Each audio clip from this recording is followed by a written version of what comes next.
All right, everybody, we are back with a new Control Breakers. You might have seen a new intro that features me and Joel currently until we get some artwork for Tristan up in this bitch.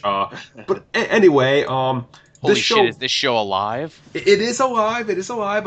It actually is going. We're going to try to make this more frequent now, and we're going to change it up.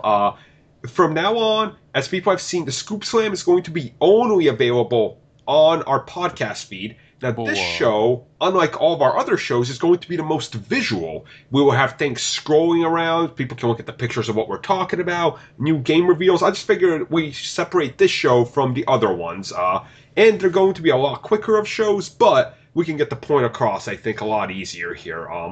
Which is, the important thing. Now, the first thing I want to get out of the way is the CBC Minecraft server is up. If you guys look at the screen, you will see the image. If you click that right now, you will be taken to the website where you can get more info on how to join the server and all that. We already have a few people in there. We're playing. It's a soft launch. Once more people are interested, we're going to boost the numbers up there. But Tom, Mitch, Joe, and a bunch of other people are playing in there. So go join. Have fun. It's a lot of fun stuff's happening on there. We got a giant erect Bane dick. It's pretty sweet. Of course we do. Of course, right? Of course we do. So here with me this week, I have Joel. Hello, hello. And Tristan. Hey guys. So Gamescom just went on, which means, of course, a bunch of news came out.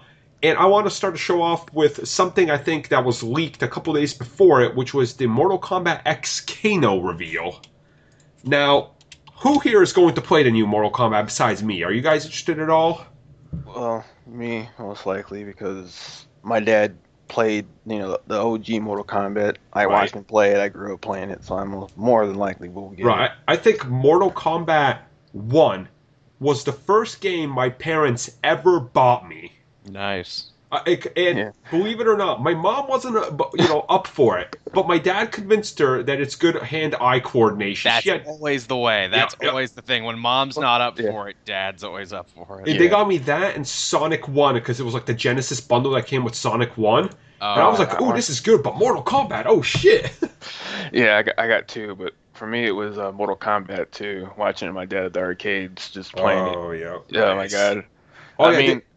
Back in the day, oh my God, Mortal Kombat was it, and that's how it was. Oh yeah, just finding all those fatalities. So I am super excited. I seen the gameplay reveal trailer for Kano even more. Further pushes the emphasis. Yeah, this is the Injustice engine. They're grabbing vines, they're swinging off them. Believe it or not, Kano jumps up at one point and grabs the thing up above that throws his body forward. Yeah. It's the same exact animation that they use in Injustice. I'm like, you know what? Injustice was good enough that's okay.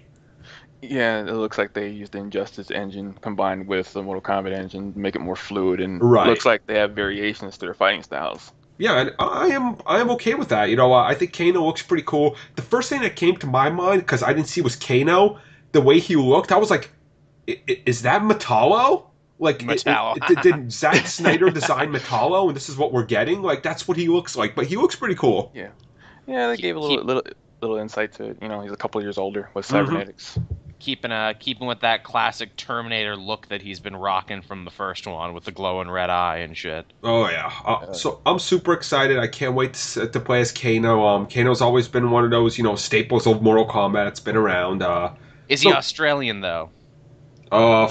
They should just literally take the movie version and put him in there. Well, he was Australian for a little bit, was the thing that they're just like, oh, let's keep Australian Kano. Oh, maybe. I'm down for it. The lore is so deep, It really is. It's deep and convoluted. Damn right it. And we have to reboot it at the 9th game because no one knew what the fuck was happening. We'll do a whole game to try and explain the lore and what's going on. Then we'll kill most of the characters, and then we'll come back for this one with new ones. So, there's been other news happening. Of course, this week at Gamescom was the big reveal of Assassin's Creed Rogue. And with that was the continuing push to Assassin's Creed Unity. Now, talking about Unity first, at first, I wasn't really feeling it until I officially now saw that, if you fail a mission, you're not failing a mission. The game adapts to what you've done, and it keeps going. Which, honestly, that sounds fucking awesome. Yeah, it does. That's from what I've seen is that it keeps going. So if your target sees you, it's not instant game over restart. Right. It's adapt and see what you can do. Did you notice they changed the name of the French assassin? It was Arnu, but it was like the very French spelling of it, so they've actually changed it to be more Americanized. Because God forbid Americans should learn to say a French name. I mean, when that happens, they usually get angry and flip the table with their freedom fries on it. Right, right. Now, seeing the graphical fidelity of Unity really, really, emphasizes how much the game has taken a leap forward. But this is still a first, year game. And, we've seen, like, Shay just started, she beat The Last of Us, right? Mm-hmm. And she's gone back, and now she's playing through Uncharted's. Nice. She was playing Uncharted 1. Seeing those graphics compared to what they've done 6 years later on the PS3, it's mind-boggling. So I can only imagine how good Assassin's Creed's going to look in about 2 years. Like, Here's hoping. Yeah. I mean, the graphical leap is huge. But like I said, we did get the revelations of Assassin's Creed Rogue. And now, I have words for this. I'll let you go. But okay, now for all intents and purposes, I've went out there and I've said multiple times, Black Flag is my favorite because it's so un-Assassin's Creed, right? Yeah. Now this is essentially Black Flag 2 without them calling them that. More or less, more emphasis on ship combat, more naval stuff. That's all I want. And of course, in this game, you're going to play Shay, who is a Templar. Not your wife, Shay, another guy whose name Well, you know what? To I be do fair, I will play Shay, and then I will play as Shay. So, And you know what? And again, his name is Shay Cormac. Oh, and he's Irish. You can't have a more Irish now name than that. I'm willing to take bets that my Shay has bigger biceps than the one in the game. So You're probably right. So, okay. Okay, Joel, you tell me your thoughts first on this. Okay, so, like, again, everyone's totally hyped at the idea, like, oh, hey, we can finally play a Templar. And I'm like, oh, yeah, I'm sure it'll be so much different than the last two times, either be it when Edward impersonated one, or be it the time when you played Hatham in the beginning and you didn't know he was a Templar. I'm sure it will be so different. But then I watched the actual gameplay, and they've actually brought some pretty interesting new ideas to it. Yep. Yeah. Mainly assassins as an enemy type who are smarter, faster, and can, take off a huge chunk of your health. Yeah, I love that. Like, I love Cena. I mean, I literally feel like if this is the last hurrah on the last-gen consoles, and maybe next year we'll get another, Rogue 2 or an official Black Flag 2. But what I'm seeing here, I am glad that this year, Assassin's Creed's a game I always get on day one and I play it. I'm glad that I have 2 to play this year. Well, I've often said I feel like the abused housewife of this series, and I still do. Because it's like every time I'm almost out, every time I'm like, okay, you know what, fine, never again, never again. They rope me back in, and now it looks like they're going to rope me back in twice. Right. Yeah, it seems that to what me got me interested in is the actual combat where they put emphasis on the Templar gun, where you have multiple uses for the gun. And that is interesting. He clearly still has hidden blades, which are like, oh come on, don't give me the hood, don't give me the hidden blades, don't make me feel like an assassin. Well, you got it, but now they have put emphasis on the gun, which is multi-purpose for obvious reasons because you're a Templar now. I think one of my big boners for this game is snow. Oh yeah. And of course, they're saying, oh, it's it's the mountains here. I'm like, so it's probably gonna be like Black Flag 2, where there are certain places you can go and explore, climb up these mountains to like these peaks and things up top. I'm like, you know what, that's pretty cool. Like, I'm not gonna complain that I have 2 new Assassin's Creed games this year. Since at least, there's like Call of Duty where one year it's bad, the next year it's better, right? And they alternate that. I'm gonna get 2 solid Assassin's Creed games. I have nothing to complain about, so sure, whatever, Ubisoft. Plus, you can hunt polar bears and you can hunt penguins by the looks of it in this in Rogue at least. So hey, I'm down. And you get to go to Nova Scotia, so you actually get to get a little taste of Canada this time around. I'm gonna go go find to your Canada. ancestors and assassinate them, so you're never in this podcast. Damn it, Armin! I knew you were gonna say that. Now, the thing that I want to know, and of course the thing they never tell you about Assassin's Creed, but it always slaps you in the face when you pick up the new one. What the hell are they going to do with the whole future storyline? Because this Shay Cormac guy doesn't look to be related to Desmond at all. Are they still going to make us slog through a future storyline? Well, some reports and interviews said that it's before Assassin's Creed 3, but it Yeah. involves the Kenway storyline, so we'll see some Kenway pop Do up. you guys think that Well, this could Hatham's be... clearly hanging out with you on the boat, so I mean, he's there. Do you guys possibly think, this is my theory, that he's going to be one of the other test subjects that we saw in Assassin's Creed Black Flag doing his own thing? Yeah, Like, maybe. since, there were Templars in there, it's like, oh, these guys are doing their own scum things on the side, Because you were one of the guys pointing at Black Flag. And, like, this is, during that thing. So it's like they're trying to tell different sides of the story, same story going on and what's leading up to. Because remember, this is during the 7-Year War. Which, of course, will play a role into the whole French thing in Unity. So Yeah. I think these games are a little more tied closer together than people think. But I hope they actually do go the extra mile and make the whole assassin Templar thing different. Because from what little we've seen of the Templar side in the other games, I got really disappointed because I'm like, wow, these two organizations seem super samey. Oh, and also you can just trade sides whenever you want, apparently. I hope they go more into that because, again, Hatham traded sides. This new guy traded sides. I'm like, can we all just trade sides whenever we want? that's how it works, bro. I guess. Well, even in Unity, you were a Templar, now you're an assassin. Are you seriously? Is that the way they went with it? Yep. I did not know. Yep. Oh wow! This is the stupidest war in all of history. This is like the war you would have on the playground, where it's like, oh, that side's winning. I trade sides now. Yeah, it's like he was raised as a Templar, but then he got involved with some assassins and he became an assassin. Jeez. So, on the other side of these types of flip things, with Gamescom, Sony came out, and of course they show a bunch of stuff, a bunch of great new exclusives coming only to fucking PlayStation, or PlayStation First, and they made that very clear. Or timed exclusive, which, God, I hated that word at this year's GameCon. Right. Everyone's throwing that What out. happens when Microsoft comes out and says, Tomb Raider, The Rise of the Tomb Raider is only exclusive on Xbox One? And it turns out, no, it's a timed exclusive, so why don't you just say it like Sony did? Because if we don't say it, then people won't rush out and But buy it. That's here's why. the biggest motherfucker. I was literally grinding my teeth when that motherfucker from Crystal Dynamics comes out and says, oh, well, if you like Tomb Raider, right? Well, you can't play the new one, but you can go play the old one, and we have the top-down isometric one coming for you, you little dirty peasants that haven't given us your money for Sony. Go fuck yourself. But luckily, we now know it's only a timed exclusive. Yeah. So here's the benefit. We play on Sony, right? All three of us here. Yeah. So you know what? I'll have Uncharted, and in 6 months after, Tomb Raider's exclusivity is out, and they announce the definitive edition at the end of the year that includes all the DLC for $50, they will. Oh yeah. I'll gladly get that and have best of both worlds. So I guess this is a win-win for Sony people. Well, there was a lot of that dickery going on at this show, and timed exclusive.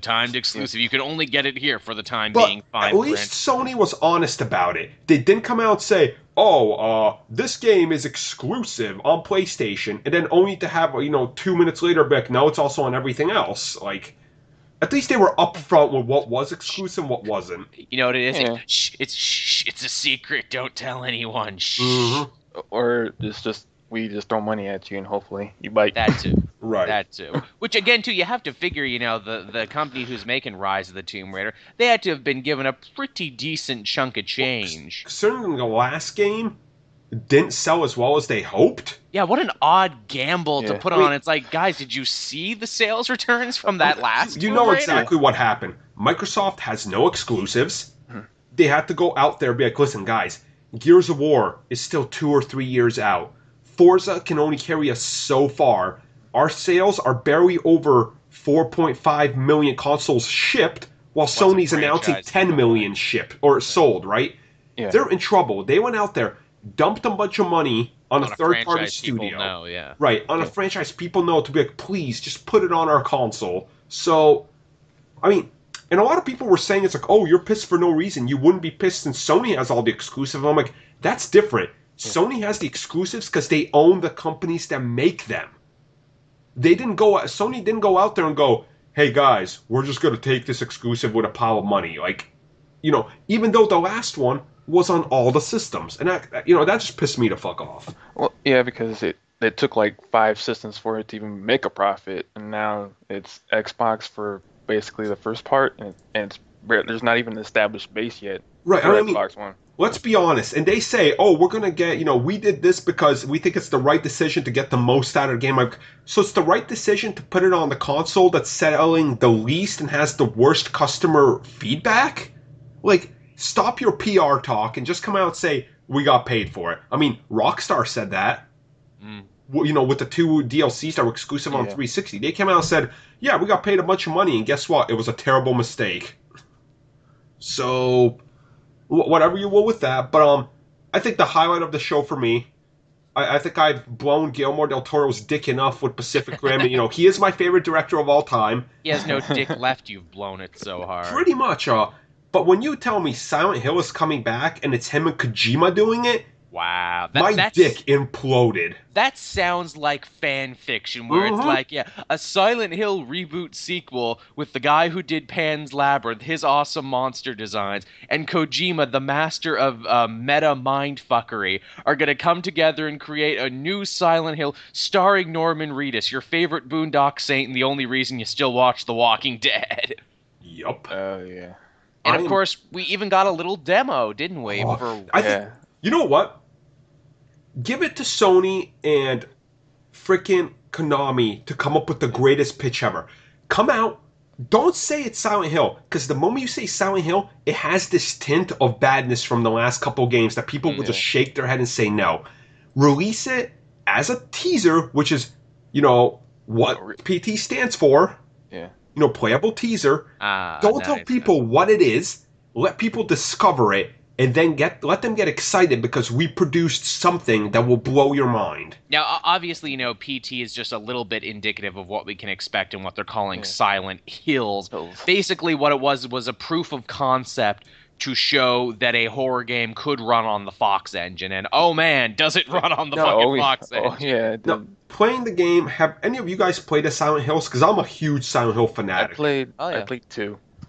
I played the 2 shitty ones that everyone hated, Homecoming and Downfall. Okay, so I actually still like those. I still like those. They have their moments. But the title gets me, Silent Hills. Well, it's the aliens and the predators of the Silent Hill series, obviously. When you play this PT demo, it's clearly building up to the full game, right? Yeah. And they say, multiple realities, and kind of when you walk through the door, that's what they're hinting at. Do you think that they're hinting at some sort of, maybe the game will repeat a couple times, but things will change just like the demo, depending on what you've done? And I mean, I hope the game is as difficult as this demo. Oh, well, it is. Go ahead, Joe. I was going to say, there was a lot of puzzling, because I watched you play it, and people can actually go watch you play it if they check out the Let's Play channel that you have there. Yeah, it looked pretty confusing. It looked pretty puzzle-based and logic-based. But the thing is, 2 hours went by. I had more fun with this demo than I have playing the entirety of Halo 4 trying to slug through it the other day. I finished it, and it's pretty good. And like you said, it has a whole bunch of puzzle elements, and give it to Kojima and Del Toro. I did have jump scares, and part of the time I didn't even want to play. Oh, people can go watch the live stream. They can see me and Shay scream like bitches when shit happens. Really great sound design is what I'll give to them. Oh God, yeah. Yeah, and did you listen to the radio for the backstory? Oh yes. I remember when I got to the 6-year-old in a refrigerator hanging from a ceiling. Yeah. And I didn't know what to do at the point, but I really didn't want to keep going to that same room over and over because you had to spell out some words from one wall to the other one. Now, here was my idea. What if this new Silent Hills is the way of the future for the Silent Hill franchise? Now, imagine this. This was my theory. Guillermo del Toro is the first guy to help out. What if they announce a sequel, right? It's like, coming in a year and a half. And they get someone like, I don't know, Stephen King or Clive Barker to lend a hand in and make another Silent Hills where it's their own fucked up version. Like, you could literally bring in, because we know a bunch of Hollywood guys that like getting into video games, and they love especially horror. Wouldn't it be cool if that's what Silent Hill stood for? It's not just one Silent Hill. We'll take a director and a different actor, and we'll put them in this thing. Like, I think that would be a very unique concept, and no one's doing. Put their creative stamp on it. Ooh, we can dig up John Carpenter and let him do one. Fuck yeah, you know? We'll give Lloyd Kaufman a sandwich, the trauma guy, and he'll do one. He's like, I'll do it for a sandwich, and I'll have James Gunn in it. Ooh. Hey, fuck that. Let James Gunn do one. Hell, Gunn already did a game, Lollipop Chainsaw. Just imagine that. Get James Gunn in there. We could have Michael Rooker as the star. Oh, dude, Rooker in Silent Hill. I would kill to play that shit. Oh, Armin, why you gotta tease my crotch like that? Why you gotta do that? Okay, let's start that petition right now. Rooker and Gunn for Silent Hills. Oh, that would be so good. So, I mean, I think a lot of stuff that came from Gamescom, fucking awesome. Interesting stuff. A lot of cool indie I shit. actually think Gamescom was better than E3. Yeah. Definitely more surprising. We saw some stuff from Bloodborne I really liked. I haven't been much for the Soul series, but this definitely looks like something I want to hop into. Hellblade from Ninja Theory and the guys who did DMC, that Journey to the West game, and Heavenly Sword. Now, I think the game that stole the show for me, like I talked about how excited I am for No Man's Sky, which is exclusive to PlayStation 4 and then PC also. Yeah. The game Wild. Yeah, Wild looked cool. They're like, okay, it's about the size of Europe, and you could play as any creature in the game, from the little bug to the flying eagle to, you know, everything. Everything is playable. And, you know, that game, like, I love immersion. Yeah. You know, I love games that are just about nothing. Like, Journey is one of my favorite games ever. There's no combat. It's just an experience. And, you know, I love games like that. So, like, when they showed that off, I was like, yep, no, this is my type of game right here. Something I was surprised that I liked as much as I did is what little they actually showed from the new Call of Duty Advanced Warfare, where, you know, usually I've been on the outs with the COD series, but I must say, new developer, exosuits, you're speaking my language, Kevin Spacey. You mean Call of Elysium? Yeah, it looks pretty good. You're right. It's Call of Elysium. It's Call of what was that new Tom Cruise movie that came out this year? Edge of Infinity? Edge of Tomorrow. Edge of Tomorrow. It's Call of Edge of Tomorrow. I'm down for this. I'm down for all this. I'm glad they just said screw it. Let's go full science fiction. Let's do it, man. Yep, so anything else that anybody took away from the show? Because I thought it was very solid. I'm more excited now for Tokyo Game Show because, you know, the Asian influence. Apparently they're saying there's going to be a lot more on Bloodborne, which, like you've said, I'm not a big fan of the Soul series. I never got into it. But this looks faster, looks more fluid, it looks more redefined.